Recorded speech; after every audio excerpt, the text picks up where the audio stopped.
New Mexico school kids are on the brink tonight of losing tens of millions of dollars. The feds said today they are preparing to withhold massive amounts of school money because the state has not spent enough on special education.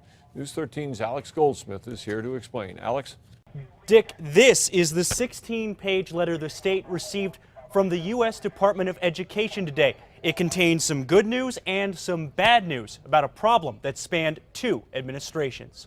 When it comes to special education funding, the U.S. government has special rules. Each state has to spend as much or more than it did the year before on special ed. If they don't, the feds can take away grant funding states rely on. But when the bottom fell out of New Mexico's budget in 2009, everything got cut, special education included. Last September, Education Secretary-designate Hannah Scandera asked the feds for a waiver of the requirement for 2 budget years, claiming the state's financial woes made the cuts unavoidable.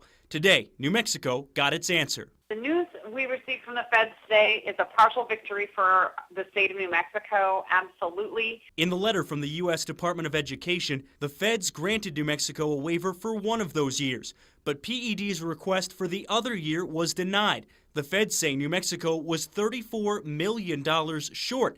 That means New Mexico could lose that amount from future grant funding. Unfortunately, I can't agree with the idea that it's a partial victory because in the end, the state of New Mexico is still going to be on the hook for millions of dollars, and I hardly see that as a victory. And $34 million is just the start. The feds claim New Mexico was short $26 million last year and appears to be behind this year, too. Albuquerque Democrat Rick Miera says if these numbers stick, it puts the state in a tough spot. It puts us in a position where now we're going to have to make some hard decisions as to where we're going to be able to find the money.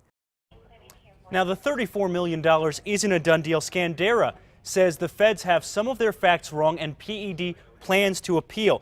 Now, I spoke to House Education Chair Mimi Stewart. She told me tonight that she hopes the state simply pays up with money that's already set aside in the budget instead of fighting what she calls a losing battle. Back to you.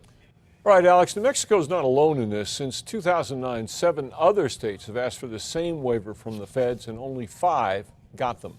A federal grand jury